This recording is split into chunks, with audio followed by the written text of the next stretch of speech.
Hey, welcome to the week 9. Just a few plays to look at this week, but one of them we're going to spend a lot of time on. So, hopefully you'll get a lot of good information out of it. And make sure you also check out the week 8 corrections from last week. So, let's just go right into it. Okay, so let's really take a deep dive into this play. A lot of stuff to look at. Mechanically, rule wise. So let's start with mechanics first. So crew of 7, which is what this is, line judge rules on all passes forward or backwards. So I want to run through the wide angle. Camera's kind of shaky here, so you just kind of have to bear with us for at least for this angle. But we want to watch the line judge. So we have it. It's dropped.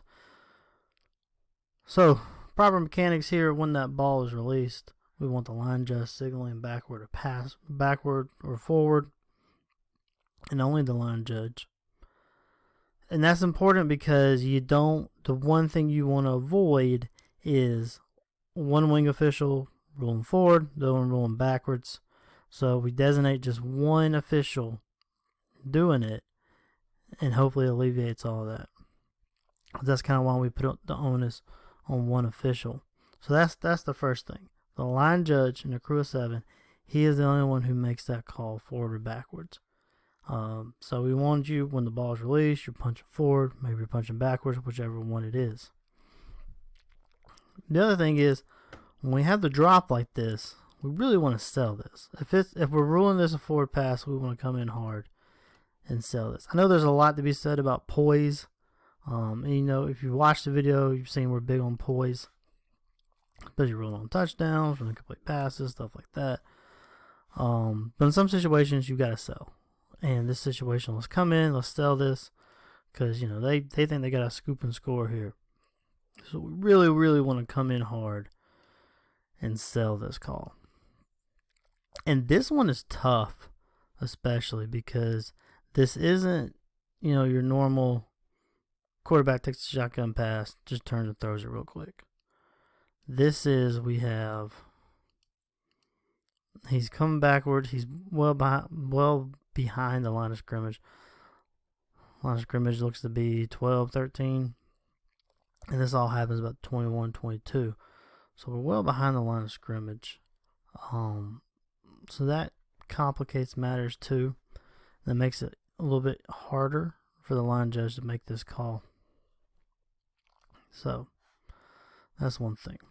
So now let's look at the actual legality. Is this pass forward or is this pass backwards? So it is released at there's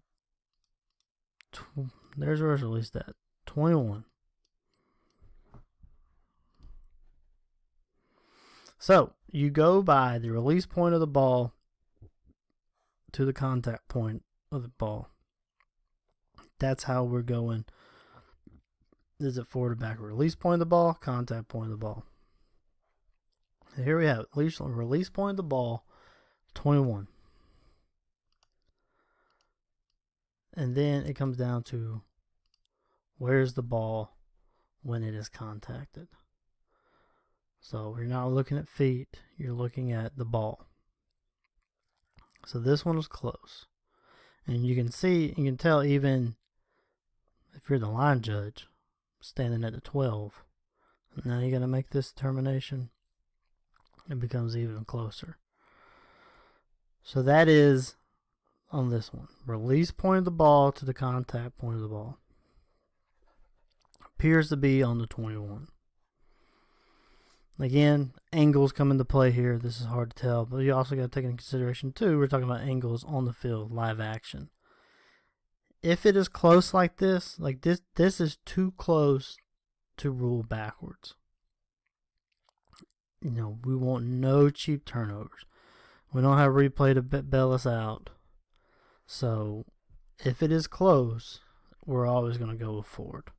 And that grows in the mantra of no cheap turnovers. Don't have We can't be bailed out by replay or anything else. So if it is close, if it's too close to be backwards, there's always, if it's too close, it's not backwards. It's going to be forward.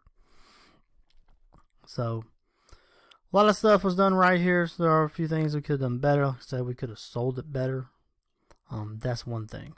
So, but hope this is all clear for everyone. Just like I said, I kind of want to do a deep dive on this.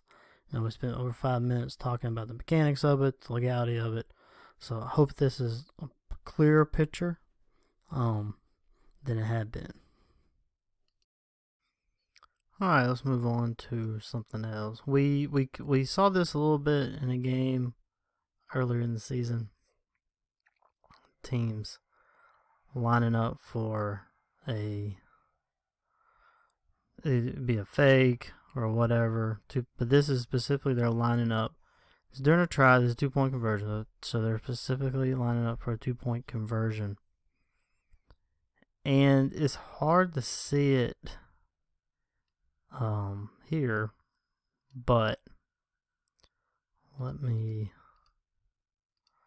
So this is the lineman. So you got 52, 58, 72, 74. He's hard to see. He's kind of hidden, but your center is number 36. So remember, and this is rule 725, the numbering exception. You have to have 5 players on the line of scrimmage between 50 and 79, with the exception of scrimmage kick formation. And that goes into same thing in a 2-point try or any try. If you're going to be in a scrimmage kick formation during a try, then your snapper can be someone outside of 50 to 79. But here, this is not a scrimmage kick formation because there's no one in a position to kick. You have a quarterback and a back in position. Quarterback is in position to take the snap.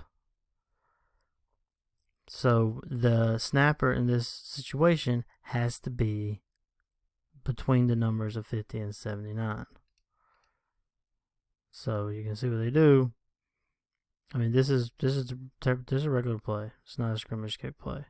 You can see the snapper number 36. And they do this again. Different team, I think. But you can say you still have the same snapper. You have 52, 56, 70, something. Then another 70 number. So you have 4, but you don't have a 5th who's 50 to 79. Your snapper over here is number 36. So it needs to be part of your pre-snap routine, pre-snap ritual, whatever you want to call it. In a try like this, you need to see what the numbers are of the linemen. We have to have 5. And again, that is 725. And it's an illegal formation, 5 yards. So it's just same signal and everything's a legal formation. But make that part of your routine. Make sure it's in your game, and just you're cognizant of who's on the line of scrimmage, who's snapping, especially during tries and all that. Alright, this one comes to us from our friends in Colorado. So we want to watch this motion guy here. He's going to come in, and then he's going to deliver a blindside block. So the question here is, can you have a blindside block in the free blocking zone?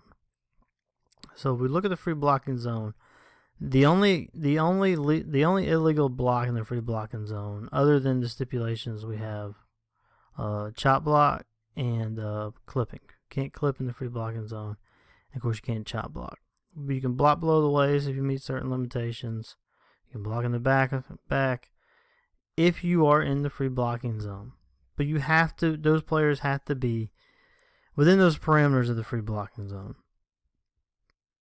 And we've gone over it several times in Georgia, what our interpretation of the free blocking zone is. I won't dive into it now, but we do know what they are. So this player in motion, does he meet the criteria of being in the free blocking zone? And it's hard to see at this angle. It looks like he's outside of it. It doesn't look like he quite reaches to the tackle. So he would be outside the free blocking zone. Even if he's not, he's off the line. So you're limited to what you can do. And this is technically a 2-point stance.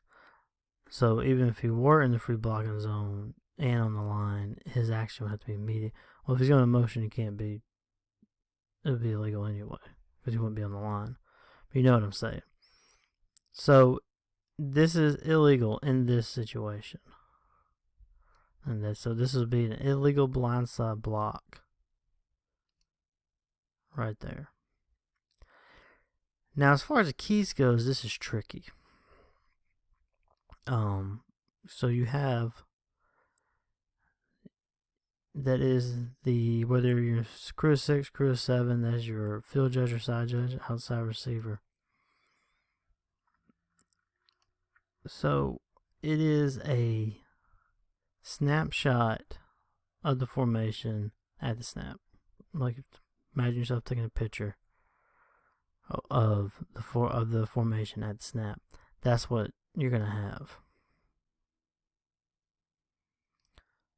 So this is most likely your wing. Now it does change a little bit. If you're in a crew of 7, your guy goes in motion, particularly if you're the back judge, and you have your receiver goes in motion, you're gonna have that receiver all the way until he reaches outside the tackle of the other side of the formation. But for everyone else, it's a snapshot of the formation at the snap. So this is likely your wing, because that would be his C. Because the field judge side judge is not going to pick up on this guy, which he may be going for a blindside block. So we got to have eyes on that. So it's tricky, but you got to just part of your pre-snap ritual, your pre-snap routine. You're constantly looking at your keys, trying to figure out who they are, what they're doing, and so forth. Alright, that's it for this week as far as new ones go. Make sure you check out the week 8 corrections posted as well. Next week will be the last week that we're doing the weekly training videos in this format. Remember, starting week 11, we're going into playoff crews. So we're not going to be doing training videos on. We don't want to do crews that are in contention for the playoffs. So it might. We don't want any kind of bias against them, for them, or anything like that. So we're going to be moving the topics. Some of you suggested some great topics. We're going to dive into that. We're finally going to do the 7A final review from last year. Half of it's recorded, and I just never got around to the other half. So we're going to do that. As I said previously, we're going to revisit the play from the Calhoun Peach County final. And then we have all but one principal we're going to do, KCI, all sorts of stuff. So that's what we're going to be doing after next week. And then we will eventually, probably in the off season, release, like a week 11 training, week 12 training. But we're going to wait till after the finals for all that. So stay tuned. Stay safe this week. Good luck.